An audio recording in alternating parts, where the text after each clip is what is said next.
Good morning, students. Today I will tell you about the silk. Silk, then life cycle of the silk moth and the processing of silk. Then silk is a natural uh, fiber. It is a protein fiber. Actually, this fiber is made up of protein and it is obtained by the silk moth and used to make the fabric, or we can say to make the textile fiber.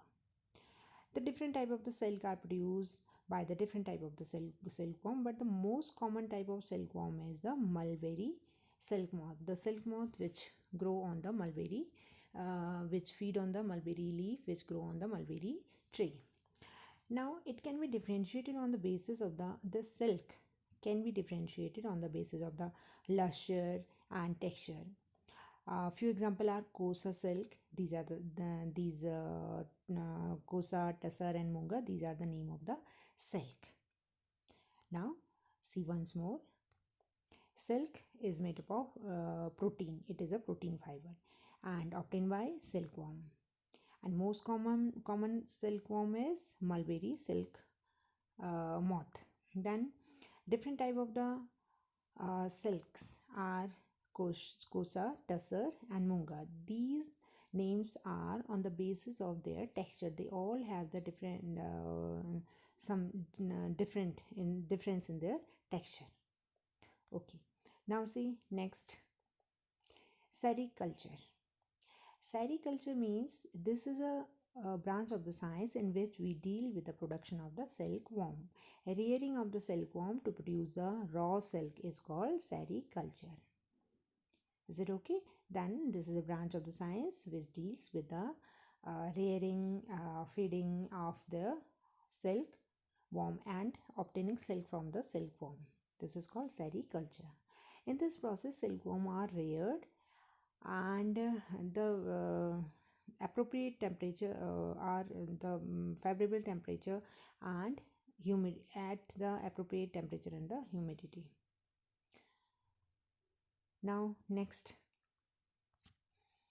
life cycle of the silk moth. Now see the life cycle of the silk moth.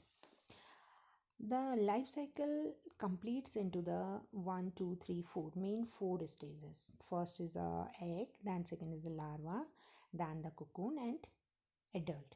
Now see one by one. This female silkworm, it lay eggs during the summertime. During the summertime, the egg laying time is summer. It is in summer. And the egg hatches in the springtime. Now see the egg you can see on the mulberry leaves. So many eggs are there, maybe in the hundreds. Then next, the egg hatch and larva come out. Then also called the caterpillar. These larvae are also called caterpillar. They feed on the tender mulberry leaves, and this stage lasts for about 27 days. This stage lasts for about 27 days. And during this time, the larva shed their skin 4 times. And the process of shedding the skin is called molting. Moulting. It is called molting. In the stage of larva, this larva continuously feeds on the mulberry leaves. It eats day and night and increase enormously in size. And if we are rearing it in a large scale, then we have to make the special arrangement for it. We have to take the bamboo trays for keeping the larvas there, and we have to give them the fresh mulberry leaves. And after approximately 27 to 30 days, it stops eating, and then it moves into the tiny chamber of the bamboo in the tray to spin cocoon. The skin is called molting. Moulting. It is called molting.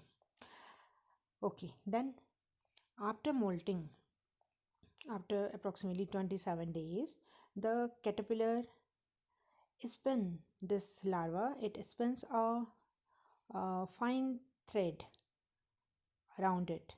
this type of thread around it, and this is called, now this is called cocoon. This is called cocoon. You can see it is written here. The silkworm takes 3 to 7 days to prepare the cocoon, and the silk thread are obtained from this cocoon only. The color of the cocoon can range from the white to golden yellow. Now, when the now next is the when this cocoon ruptures, then from that cocoon the moth comes out. The female adult lay egg and the cycle continue. Now next, processing of silk obtained from the cocoon. Now how the silk is processed. Now see, the cocoon is the stage at which, at this stage, cocoon stage, the silk is obtained.